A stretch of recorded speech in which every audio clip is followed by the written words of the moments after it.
Olá pessoal, aqui é o Velgas, hoje é dia 18 de abril de 2026, 6 horas, horário de Brasília. A Ucrânia aniquila paraquedistas russos. Este é um dos assuntos deste vídeo de hoje, das 6 horas, e temos outros assuntos que eu vou resumir agora nessa primeira parte, fazer o resumo do que nós vamos ver, e em seguida vocês vão assistir o restante dos assuntos, que são muito importantes, bastante coisa no teatro de operações. Neste vídeo nós apresentamos um registro detalhado da eficácia da Ucrânia, que resultou na eliminação de tropas de elite no rio Dnipro, que são paraquedistas russos, mostrando que a Ucrânia continua se saindo bem, impondo baixas aos russos em todas as frentes do teatro de operações. E vamos ver também a resistência heróica dos ucranianos ali na região de Kharkiv, próximo à cidade de Volchansk.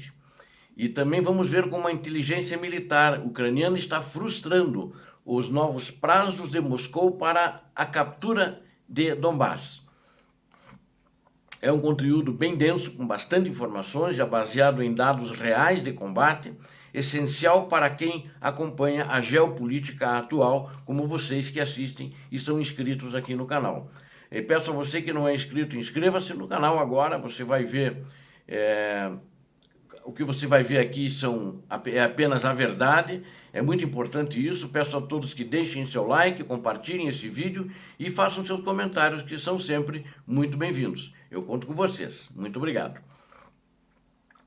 As águas do rio Dnipro, lá no sul da Ucrânia, tornaram-se cenário de uma operação de aniquilação precisa, conduzida pelos operadores de drones da 40ª Brigada de Fuzileiros Navais das Forças Armadas da Ucrânia, ou seja, a brigada de número 40.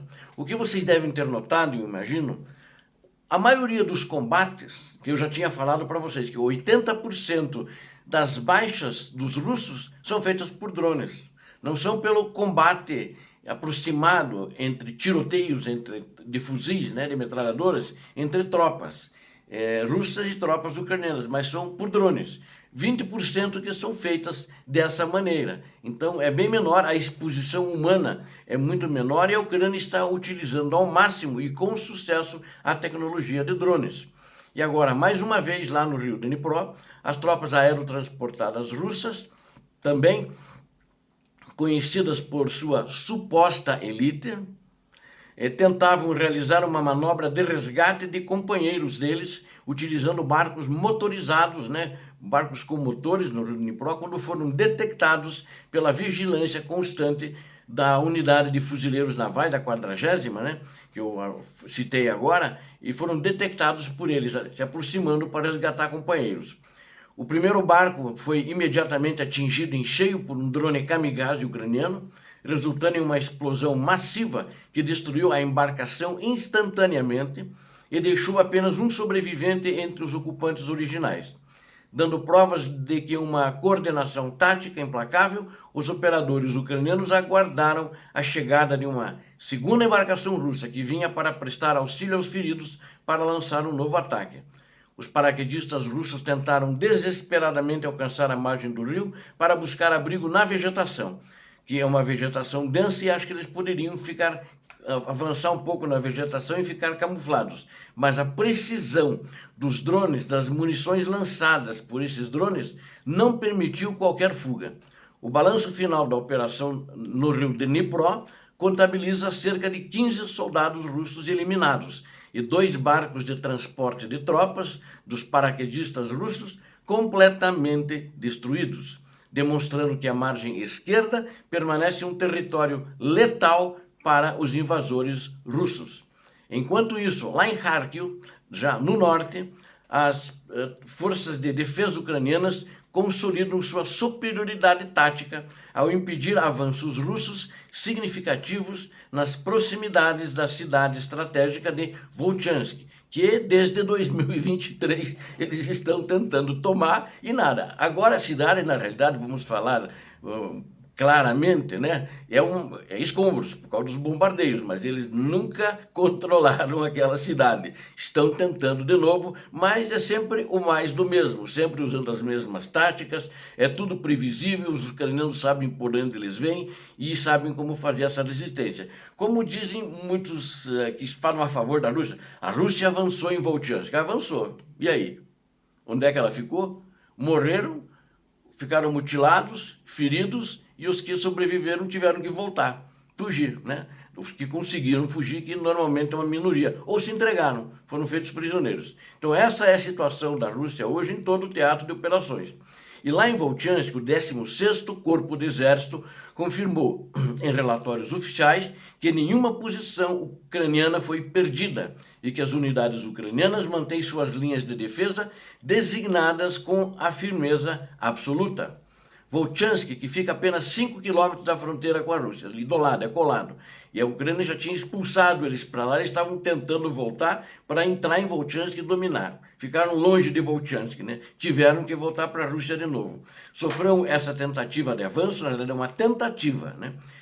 Alguns canais russos disseram que a Rússia fez um avanço em Volchansk. Foi uma tentativa, porque eu disse, é isso que aconteceu, que eu relatei agora, que na maioria das vezes acontece isso. E, por exemplo, lá no leste da Ucrânia, em Pokrovsk, sempre acontece isso. Então, é uma em larga escala, foi um ataque pesado, né?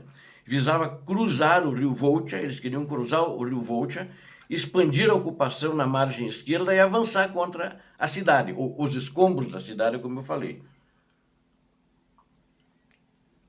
A resistência ucraniana transformou a área em um cemitério de veículos russos, incluindo a destruição, documentada inclusive pelas tropas ucranianas, de um veículo de engenharia IMR-2 e um veículo UAZ através do uso de drones, sempre drones. Os drones estão tendo uma eficiência nessa guerra, essas estratégias táticas de guerra agora sempre vão prever drones. No campo da inteligência e estratégia de longo prazo, o vice-chefe da inteligência militar ucraniana, Vadim Skibitsky, revelou novos detalhes sobre os planos frustrados do Kremlin. Moscou estabeleceu agora o mês de setembro para o novo prazo para a captura do Donbass, adiando mais uma vez seus objetivos após o fracasso em dominar a região até o final de 2025. Bom, a Rússia, para tomar Donbass, tomar Pokrovsk, aquela região, faz 2 anos que ela está dando metas, está dando objetivos para suas tropas, todas sem sucesso. Para não voltar muito tão atrás assim, mas vamos dizer em 2024, eles tinham novembro, depois dezembro, era o Natal, depois era o Ano Novo, e assim foi vindo, era Páscoa, e nunca conseguiram. Aí passou o 2025, nada aconteceu. E era daí em 2025, era a posse até o dia 20 de janeiro, que era a posse do presidente americano. Também não conseguiram, e foram sempre dando prazos, né? E agora chegamos aqui que eles têm um prazo, o prazo mais longo que eu estou vendo que o ditador está dando até setembro. Não sei por que setembro, o que ele espera. Eu tenho certeza de uma coisa, que a situação econômica da Rússia está muito difícil e ele está tendo muitos problemas lá. Não sei nem se ele aguenta até setembro, mas ele está tentando, né? Ele está tentando e eu acho que ele vai tentar até o fim enquanto ele estiver no poder. Acredito que essa guerra vai terminar com a extração dele do poder. A Rússia intensifica a pressão diplomática também, exigindo que a Ucrânia retire suas forças de Donbass sem lutar, uma condição que a Ucrânia rejeita veementemente por considerar uma capitulação inaceitável. O líder e presidente ucraniano Volodymyr Zelensky foi categórico ao afirmar que jamais abandonará os cidadãos ucranianos que vivem na região e que as melhores linhas de defesa do país estão situadas justamente nesse cinturão fortificado. Por causa disso que eles estão agora há mais de 2 anos tentando passar ali e não conseguem, né? A retirada das tropas ucranianas de Donbass, como deseja o ditador da Rússia, abriria um corredor estratégico que daria aos russos total liberdade de ação para avançar em direção ao centro da Ucrânia. Paralelamente, a pressão em solo, a ameaça aérea russa permanece elevada, com previsões de que Moscou planeja realizar até 7 ataques de grande escala por mês contra a infraestrutura ucraniana. Cada um desses ataques russos envolve uma combinação perigosa de aproximadamente entre 400 a 500 drones e pelo menos 20 a 40 mísseis balísticos, testando ao limite a capacidade de defesa aérea ucraniana. O ministro das Relações Exteriores, Andriy Sybiha, alertou que essa frequência de ataques pode ser implementada em um futuro muito próximo, exigindo uma resposta rápida dos parceiros internacionais. O governo ucraniano continua a pressionar por mais sistemas Patriot e interceptadores, visto que a escassez de munição para a defesa aérea é o principal desafio para proteger as cidades contra o terrorismo de mísseis russos que atacam civis inocentes, desarmados e que não estão envolvidos no fronte. A superioridade demonstrada em campo, seja pela letalidade dos drones ou pela resistência, como dei o exemplo agora de Volchansk, prova que a Ucrânia possui a competência técnica para vencer, dependendo apenas do fluxo contínuo de suprimentos. Para nós concluirmos, na minha avaliação, os eventos recentes no Rio Dnipro e em Volchansk reforçam que a tecnologia de drones da Ucrânia e a determinação das tropas no terreno ucranianas, é claro, e são os pilares da resistência contra a invasão russa. Apesar das pressões diplomáticas de Moscou e das ameaças de ataques aéreos massivos, a Ucrânia mantém sua integridade territorial e inflige perdas severas aos russos, provando que o caminho para a vitória passa pela resiliência e inovação tecnológica no campo de batalha. Obrigado a vocês que assistiram esse vídeo. Aqui vocês viram a verdade. Inscreva-se, dê um like, compartilhe com suas redes sociais e faça seus comentários. Peço a Deus que abençoe a todos vocês, a Deus que abençoe a Ucrânia e a Deus que abençoe o Brasil. Paz e bem, paz para toda a humanidade.